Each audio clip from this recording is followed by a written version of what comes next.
जय जय श्री राधे श्याम। श्री कृष्ण गोविंद हरे मुरारे, हे नाथ नारायण वासुदेव। जय जय श्री राधे श्याम। कलई खुली होगी। ये कहती हैं ऐ सदंघे, 4 पैर का पशु होता है, तू 1.5 पशु है, 6 पैर वाला। बोले कहाँ क्या दान करना चाहिए, बिल्कुल तेरे को होश नहीं है। ये पुराना गीत मथुरा वासिनी स्त्रियों के पास करेगा तो वो तेरा मुंह मीठा भी कराएंगी, यहाँ पर कुछ नहीं मिलने का। हाँ, लेकिन अपने आप कहती हैं स्वर्ग में, पृथ्वी पर, अतल वितल आदि लोकों में कौन ऐसी देवी है, कौन ऐसी स्त्री है जो कि श्याम सुंदर के रुचिर मधुर हास के चक्कर में नहीं आ जाए, जाल में नहीं आ जाए। श्याम सुंदर के मधुर हास, मधुर मुस्कान के चक्कर में नहीं आ जाए। तभी तो ये लक्ष्मी जी इनकी चरण सेविका बनी।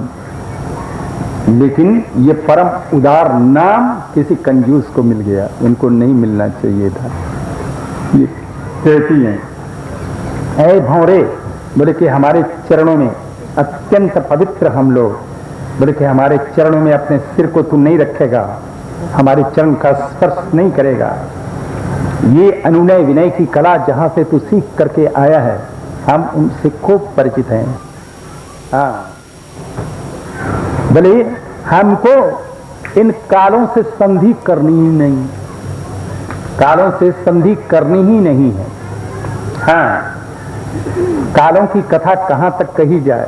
एक काले महोदय बोले कि ये बाली इनका सब काम कर सकता था, लेकिन पेड़ के ओट में हो करके शिकारी की तरफ उसका वध कर डाला। ये बेचारी शूर्पणखा इनके सौंदर्य माधुर्य से आकर्षित होकर के इनके तरफ आई, लेकिन इसको आदर देना तो दूर रहा, इसके नाक कान को कटवा लिया जिससे कि दूसरा कोई भी उसको स्वीकार नहीं करे। ऐसे ये काले महोदय की कथा। एक काले महोदय बलि जिसने कि सर्वस्व समर्पण कर दिया, इनके पार्षद उसको घेर करके ऐसे खड़े हो गए जैसे कि पितृपक्ष में यजमान को घेर करके कौआ, इस तरह से। हाँ, लेकिन इन कालों की कथा छोड़ी भी तो नहीं जाती है। इनके चरित्र, लीला सुधा, लीलामृत का एक बूंद भी अगर कान में पड़ जाता है तो घर बार छोड़ना पड़ता है। छोड़ करके पक्षी चिड़िया की तरह, पक्षी जैसे अपने इधर उधर से चुप से काम चलाते हैं, ऐसे देखिए बड़े बड़े महात्मा लोग जो हैं इस तरह से इधर उधर भोजन करके अपना जीवन निर्वाह कर रहे हैं। ये बेचारी हिरनियां, ये भोली भाली हिरनियां, भोली भाली हिरनियां व्याध के मधुर बीना के चक्कर में आकर के, बीन के स्वर में, बीन के मधुर स्वर के चक्कर में आकर के उसके सुनने में अपने को खो देती हैं, नेत्र बंद कर लेती हैं। सुनने में व्याधा आकर के उनको दहलिया पकड़ लेता है। इस तरह से हम भी इनकी चक्कर में आ गए। जबकि ये भौरा कुछ दूर चला गया तो ये फिर होश में आकर के, और इनने समझा कि ये भौरा जा करके और कहीं हमारे पृष्ठ को, हमारी कठोर वाणियों को सुनाएगा तो उनके हृदय को बड़ा कष्ट पहुंचेगा। जबकि फिर भौरा आ गया तब तो कहने लग गई, अच्छा अच्छा आर्यपुत्र अब मथुरा में बड़े की आनंद पूर्वक तो हैं, कभी अपने माता पिताओं का स्मरण करते, अपने बंधु बांधवों का, गोपों का कभी स्मरण करते हैं क्या? कभी हम किंकरियों की भी कोई चर्चा चलती है क्या? अब जब श्याम सुंदर आएंगे हमारे मस्तक पर अपना हाथ कमल रखेंगे तभी उनका दर्शन मिलेगा। इस तरह से गोपियों के ये 10 जल्प हैं, 10 प्रकार के, ये 10 श्लोक हैं, 10 तरह के जल्प हैं। ये जल्प प्रीति के ही प्रकार हैं। प्रेमी लोग, प्रेमियों के मुख से ऐसे ही शब्द निकलते हैं। गोपियां अपने पृष्ठ श्याम सुंदर के प्रीति में, प्रेम में ऐसे शब्दों का उच्चारण कर रही हैं। इनके इस रहस्य को उद्धव जी समझते हैं। उद्धव जी प्रकांड पंडित हैं, साहित्य के, रस के, अलंकार के, सबके जो हैं पंडित हैं। अतः इनके शब्दों को बहुत अच्छी तरह से समझ रहे हैं। इनके शब्दों को सुनकर के उद्धव जी ये कृष्ण दर्शन के लालसा से ये गोपियां जो है व्याकुल चित्ता, ये भगवान ऐसे हैं, अगर ये मिल भी जाएं, अगर सामने भी आ जाएं, तो व्याकुलता समाप्त नहीं होती है। हाँ, हृदय का तड़पन ये शांत नहीं होता है, मिलन में भी शांत नहीं होता है। विरह में तो हृदय तड़पता ही रहता है, मिलन में भी शांत नहीं होता है। ये इनको सांत्वना दे रहे हैं उद्धव जी। बोले कि देवियों, मैं तुम्हारी क्या बड़ाई करूं, क्या तुम्हारी प्रशंसा करूं। हमारी बातें जैसे सूर्य को दीपक दिखाने सरीखे हैं। बोले कि आप पूर्णार्था, आपके काम सभी पूर्ण हो गए, आप सभी लोक बंदिया, लोक पूजिता हो गई। भगवान श्रीहरि ने आप लोगों की इस तरह की बुद्धि, इस तरह का मन, जो बहुत दान करने वाले, व्रत करने वाले, तप करने वाले, होम यज्ञ याग आदि करने वाले, जप करने वाले, स्वाध्याय करने वाले योगियों को भी ये स्थिति प्राप्त नहीं होती है जो आप लोगों को प्राप्त है। भगवान श्याम सुंदर में आपकी इस प्रकार की भक्ति, उत्तम श्लोक भगवान श्रीहरि में आप लोगों ने उस भक्ति को प्रवर्तित किया है, आरंभ किया है, जो मुनि नामक दुर्लभा, जो मुनियों को भी दुर्लभ था। मुनि लोग तपस्वी जरूर होते थे, योगी होते थे, अंदर में तत्वों के अन्वेषण में लगे हुए रहते थे। आज जो कुछ भी खोज है उन मुनियों का है, लेकिन ये भक्ति से अपरिचित वो भी थे, इस प्रकार की भक्ति से अपरिचित थे। बड़े की प्रसन्नता की बात है, अपने पुत्र, पति, देह, स्वजन, भवन सबका परित्याग करके श्री कृष्णाख्य परम पुरुष के शरणापन्न आप हुई हैं। सर्वात्म भाव से इनके शरणापन्न होकर के देवियों, तुमने ये विरह का दर्शन करा करके मुझ पर महान उपकार किया है, ये विरह का दर्शन करा करके। उद्धव जी प्रकांड पंडित थे, हाँ, भगवान श्याम सुंदर के साथ में रहते थे, लेकिन जो इस प्रकार की भक्ति, जो गोपियों की भक्ति, उससे तो अपरिचित थी। अतः विरह का दर्शन करके ये गदगद हो उठे। देवियों, तुमने विरह का दर्शन करा करके मुझ पर महान कृपा की है, महान अनुग्रह किया है। विरहे न महाभागा महान में अनुग्रह कृता। हाँ, संगम विरह विकल्पे बरमस्तु विरहो। संगम और विरह में दोनों कौन श्रेष्ठ है? बोले कि विरह ही श्रेष्ठ है। हाँ, बोले संग में सतु एक ही है, संगम में तो अकेले वो रहता है। अब विरहे तन्मय जगत, विरह में सर्वत्र सर्वत्र वही दिखता है। इस तरह से आप अपने प्रिय पृष्ठ का संदेश सुन लो। भगवान कहते हैं आप लोगों का वियोग ये हमें ठीक नहीं है। बोले कि मैं तो सर्वत्र हूं, अतः वियोग कैसा? मैं सर्वत्र हूं। जैसे कि जो प्रकृति के तत्व ही आकाश है, वायु है, अग्नि है, जल है, पृथ्वी, ये सर्वत्र व्याप्त हैं। अतः इसी तरह से मैं भी व्याप्त हूं। अपने अंदर से ये सारे विश्व को निकालता हूं, उसका पालन करता हूं, अंत में उसका अंदर अपने डाल लेता हूं।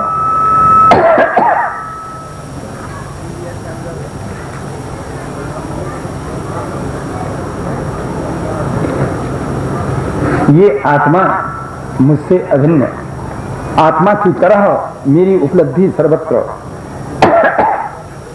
जैसे ये जीव आत्मा की उपलब्धि जागृत, स्वप्न, सुषुप्ति तीनों काल में इसकी उपलब्धि होती है। हाँ देवियों, इस तरह से मेरी सर्वत्र उपलब्धि संसार को स्वप्न की तरह इसको समझना है। इंद्रियों का निरोध करके जैसे स्वप्न से आदमी जगता है तो स्वाप्निक वस्तु का पुनः सेवन नहीं करता, उसी तरह से आप लोगों को बोले कि आपकी साधना, बोले कि जो भी साधनाएं जैसे नदियां समुद्र की तरफ जा रही हैं, सभी साधनाओं के द्वारा सभी लोग हमारे पास ही पहुंचते हैं। मेरे में मन को लगा करके अशेष वृत्तियों का परित्याग करके और नित्य मेरा स्मरण करना चाहिए। ये इससे पहले से परिचित हैं ये गोपियां, ये क्या नई बात है। जो प्रेमी होते हैं, जो भगवान में प्रेम लक्षणा भक्ति का प्रयोग करते हैं, उनको ये आत्मबोध तो पहले ही हो जाता है, आत्मज्ञान पहले हो जाता है, फिर उसके बाद परा प्रेम का प्रारंभ होता है, परा प्रेम लक्षणा भक्ति का प्रारंभ होता है।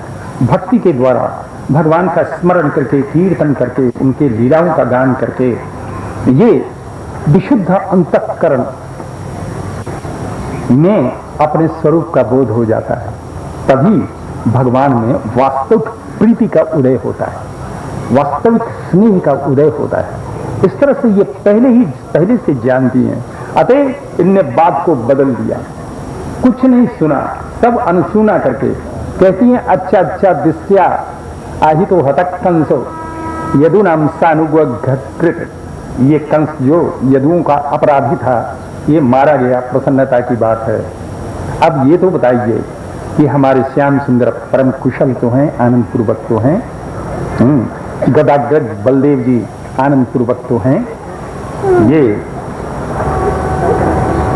क्या कभी पूरे स्त्रियों के मथुरा वासिनी स्त्रियों के बीच में कभी कोई हमारी भी चर्चा चलती है क्या? इस तरह से बातचीत करते हुए रात्रि व्यतीत कर दिया। भगवान के प्रीति प्रेम लक्षणा भक्ति वाले जो भक्त हैं, उनके लिए कोई नियम नहीं होता, कोई की नियम का निर्वाह नहीं करते, नियम उनके लिए बाधक है। वो तो दिन रात सवेरे और शाम नहाने से पहले और पीछे वही काम करते हैं। भगवान का स्मरण करना इनका काम, नित्य चिंतन करना काम, ये नियम तो बाधक होते हैं प्रीति में। अतः ये बातचीत करते हुए रात्रि व्यतीत हो गई। प्रातः काल तो सब जय देवियां अपने अपने चलते चलते ये कहती हैं अब श्याम सुंदर यहाँ क्यों आएंगे, अब उनको तो मथुरा का राज्य प्राप्त हो गया, अब तो बड़ी बड़ी राजकुमारियां उनसे ब्याह करेंगी। इस तरह से आनंद की बात है ये। अब हम लोगों से क्या प्रयोजन उनका, ये प्रीति प्रेमी लोग सब लोग ऐसी बात करते हैं। कहते कहते श्याम सुंदर की चर्चा करते करते रो पड़ती हैं, ऐसा होता ही है। इनका स्वभाव है रोना स्वभाव। वैसे देवियों के आंसू बहाते देर तो नहीं लगती है, लेकिन प्रेम के आंसू बड़ी कठिनाई से आते हैं, प्रेम के आंसू बड़ी कठिनाई से आते हैं। भगवान के ललित गति, उदार हाथ, अवलोकन इत्यादि ये सबका चिंतन करके, और हे नाथ हे रमानाथ हे ब्रजनाथ हे आर्तिनाशन हे गोविंद, बोले कि देखो ये सारा ब्रज विरह समुद्र में अब डूब जाएगा, इसकी रक्षा कर लो, रक्षा कर लो। ऐसे ये उद्धव जी यहाँ से जाना ही नहीं चाहते, जहां पर कि भगवान ने इस प्रकार के दिन रात चिंतन करने में लगे, यहाँ का वातावरण कैसा होगा, बोले कि प्रेमी जी अनुभव कर सकते हैं। उद्धव जी को इतना आनंद, बोले कि कई महीने रह गए यहाँ पर, कई महीने इन गोपियों के साथ में इनकी चर्चा सुनते हुए इनको विचित्र आनंद का अनुभव हो रहा है। सारे शास्त्रों को पढ़ा, लेकिन ये बातें कहीं नहीं मिली। ये ग्रंथों की बातें नहीं है, ये तो हृदय की बातें हैं, ये विचित्र बातें हैं। इस तरह से जबकि बहुत काल के बाद जब उद्धव जी यहाँ रह करके गोपियां ये बताती हैं यहाँ पर भगवान की ये लीला संपन्न हुई, ये लीला संपन्न हुई। चारों तरफ घूम घूम करके यहाँ पर ये असुर मारा गया, यहाँ पर ये असुर मारा गया। भगवान के चरण चिन्हों को देख करके ये उद्धव जी आनंद में विभोर इस तरह से चलने लग गए। अब जब चलने लग गए तो ये गान करने लग गए, एता परम तनुभृतो भुवि गोपबद्धो गोविंद ये निखिला रूढ़ भावा। बड़े की ये गोप बधुएं, ये गोपियां, बड़े की इनके भाव को कौन प्राप्त कर सकता है। वांछन्ति यद भावभ्यो मनियो वयंच। सभी लोग हमारे जैसे ऋषि महर्षि भी लोग संसार के बंधन को तोड़ करके भगवत धाम में जाना चाहते हैं, लेकिन इस तरह के भाव को कौन प्राप्त कर सकता है।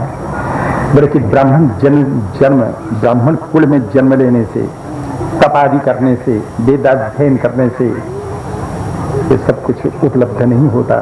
प्रेमा स्त्रियों बनिचरी, कहाँ तो ये स्त्रियां वन में रहने वाली, जंगल में रहने वाली, कहाँ भगवान ने इनके इस तरह के जो भाव विचित्र, भगवान किस पर कृपा करे। बोले कि ये अत्यंत कठिन। हाँ,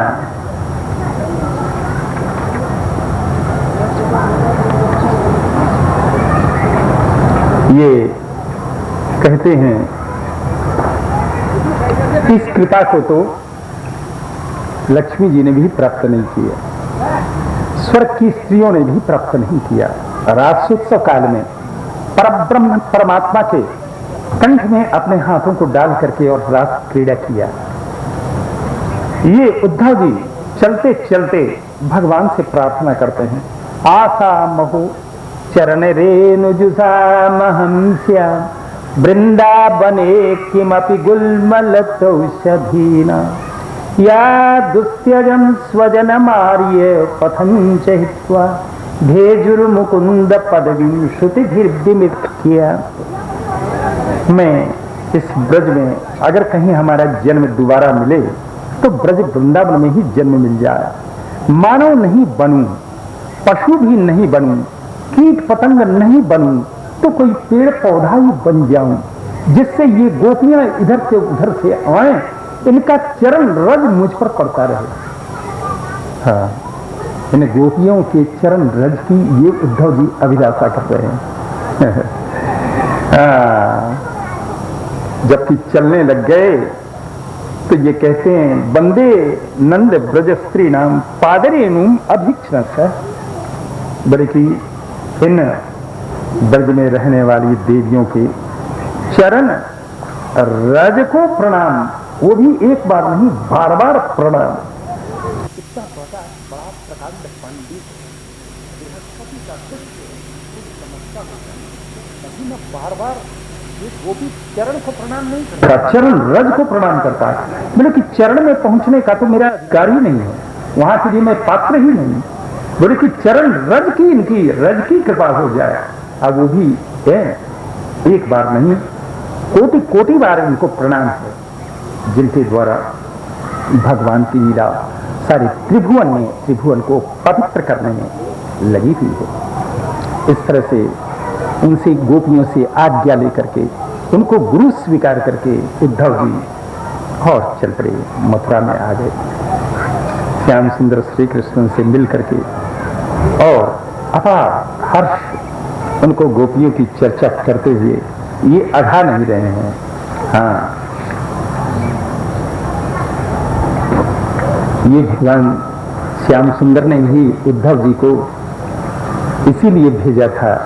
इस उद्धव में पढ़ाई लिखाई में तो ये मुझसे बिल्कुल कमजोर नहीं है, बल्कि ये कसर है। अरे ये इसको वहां ही से जाकर के इसके पूर्ति होगी जो कमी है। वास्तविक में उद्धव जी वृंदावन में जाकर के गोपियों की दर्शन से सब कुछ इनको मिल गया। ये प्रेम लक्षणा भक्ति, जो भगवान के चरणों में जिनकी प्रीति है वही इसके स्वाद को जानते हैं। तपस्या कोई भी कर सकता है, योग साधना कोई भी कर सकता है, अन्य साधनाओं में सबकी रुचि प्रवृत्ति हो सकती है। ये प्रेम लक्षणा भक्ति अत्यंत कठिन है। ये भगवत कृपा या भगवत प्राप्त पुरुष की कृपा से ही ये उपलब्ध हो सकता है। बार बार ये अभिलाषा करनी चाहिए। ये प्रेम लक्षणा भक्ति हो, सब साधन में आप पारंगत हो जाएं, सब तरह की सिद्धियां आपको प्राप्त हो जाएं, लेकिन फिर भी आप अधूरे रहेंगे। अनुभव करेंगे। महात्माओं ने, बड़े बड़े महात्माओं ने ये शब्द कहे हैं। हाँ, बड़े बड़े योगियों ने, हाँ, सिद्धों ने ये शब्द कहे हैं कि भैया, जबकि ये शरीर जब छूट जाता है और माया से कुछ थोड़ा सा अलग हो जाते हैं, तब वास्तविक में जब बोध होता है, ज्ञान होता है, तब बात समझ में आती है। सभी सिद्ध लोग तभी समझते हैं, ज्ञानी लोग, तपस्वी लोग जब समझते हैं कि भैया हम अधूरे रहे। जब तक प्रेम की, भगवान के प्रति स्नेह की उपलब्धि नहीं हुई, प्रेम की उपलब्धि नहीं हुई, तब तक ये जीव अधूरा रहता है। कंस की दोनों पत्नियां अस्ति और प्राप्ति, ये रोटी बिलखती अपने पिता मगध देश में जरासंध के पास पहुंच गई। इनने निवेदन किया, ये श्री कृष्ण ने हमारे पतिदेव का वध कर डाला। जरासंध ने प्रतिज्ञा की, मैं जब तक यदुओं से रहित इस पृथ्वी को नहीं कर दूंगा, चैन नहीं लूंगा। 23 अक्षौहिणी सेना लेकर के चल पड़ा। एक अक्षौहिणी सेना कितने की होती है? हाँ, 2,18,700 इतने की एक अक्षौहिणी सेना। ऐसे 23 अक्षौहिणी सेना लेकर के इसने मथुरा को घेर लिया। श्री कृष्ण बलदेव आपस में बातचीत करने लग गए। हम लोगों का ये अवतार पृथ्वी के भार को उतारने के लिए है। ये कंस के सैनिकों का वध कर देना चाहिए और कंस, ये जरासंध के सैनिकों का वध कर देना चाहिए, जरासंध को छोड़ देना चाहिए, फिर ये सैनिकों की तैयारी करके लाएगा। इस तरह से पृथ्वी का भार उतरता चला जाएगा। ये विचार करते ही 2 रथ आकाश से टपक पड़े, दोनों पर विराजित हो गए। जाकर के जरासंध के पास पहुंच गए।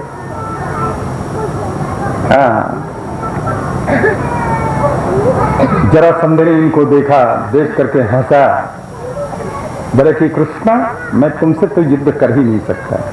एक तो तुम बालक हो, दूसरी बात तुम कपट युद्ध करते हो।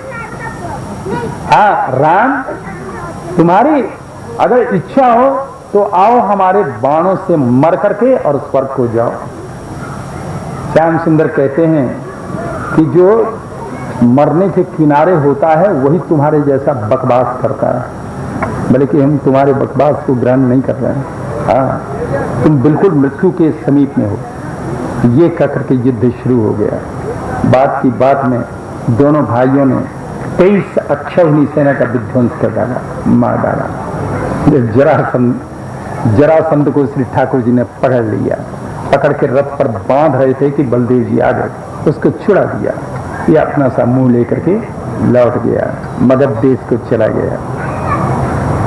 फिर 23 अक्षौहिणी सेना लाया। इस तरह से 17 बार ये 23 अक्षौहिणी सेना ला करके, और जब सेना समाप्त हो जाती अपने नगर को लौट जाता। जब 18वीं बार ये आ गया, उधर नारद जी, एक जरासंध का मित्र यवन राज था, काल यवन इसका नाम था। ये यवन को नारद जी ने कहा कि अरे भाई, तुम्हारे मित्र पर बड़ी आपत्ति आई है और तुम चैन से बैठे हो। हाँ, 17 बार वो मथुरा से हार करके लौट गया। अच्छा, हाँ, बोले कि उसको तुमको मदद करनी चाहिए। अच्छी बात। वो चल पड़ा, 3 करोड़ म्लेच्छों की सेना लेकर के चल पड़ा। उसने आकर के मथुरा को चारों तरफ से घेर लिया। श्याम सुंदर दाऊ जी से बातचीत कर रहे हैं। कि परसों के दिन जरासंध भी आएगा। अतः मथुरा वासियों पर आपत्ति आई तो भगवान ने जैसे संकल्प किया, देवताओं के कारीगर जो विश्वकर्मा देवता उपस्थित हो गए। बोले कि आज रात में थोड़े समय में द्वारका नगरी का निर्माण हो जाना चाहिए। विश्वकर्मा ने बहुत से देवताओं को ले जाकर के 40 कोस में समुद्र के किनारे द्वारकापुरी का निर्माण कर दिया। इतना सुंदर नगरी जिसके आगे इंद्रपुरी भी झूठी हो जाए। इस तरह से द्वारकापुरी का निर्माण करके भगवान ने मथुरा के सब जीव जंतु पुरुष आबाल वृद्ध सबको सोते सोते द्वारका में पहुंचा दिया। प्रातः काल उठे सब अपने को द्वारका में देखा, मथुरा खाली है बिल्कुल। नारद जी ने श्री कृष्ण के वेशभूषा को काल यवन को समझा रखा है। बोले कि बड़ा सुंदर है, बालक है, कान में कुंडल, मस्तक पर मुकुट धारण करता है, सुंदर हंसता ही रहता है, मुस्कुराता रहता है, टेढ़ी टेढ़ी अलकावली, आंखें कमल की पंखड़ी की तरह, नासिका सुंदर उन्नत, गोल कपोल, पीतांबर धारण करता है, वक्षस्थल पर एक मणि धारण करता है। इस तरह से लक्षणों को बतला दिया। जबकि श्याम सुंदर श्री कृष्ण अकेले उसके सामने से ही निकले बिना किसी हथियार के। इसने देखा नारद जी के बताए हुए लक्षणों के अनुसार ये देखता है निश्चय करके, यही है, नारद जी के बताए लक्षण सब इसमें घटते हैं। ये बिना हथियार के जा रहा है, अतः मुझे भी बिना हथियार के इसको पकड़ना चाहिए। चल पड़ा, ये पीछे पीछे चल पड़ा, एक हाथ का फैसला बना ही रहता है। ये सारी शक्ति लगा करके दौड़ रहा है पकड़ने के लिए, और श्री कृष्ण आराम आराम से जा रहे हैं। ये सारी शक्ति लगा करके दौड़ रहा है, एक हाथ का फैसला बना ही रहता है। भगवान मथुरा से भगा करके धौलपुर में ले आए। धौलपुर में ला करके जहां पर मानधाता के बेटा मुचकुंद शयन कर रहे थे, उस गुफा में प्रविष्ट हो गए, घुस गए। अपना पीतांबर जो मुचकुंद शयन कर रहे थे उन पर अपना पीतांबर डाल दिया, अंदर पहुंच गए गुफा में।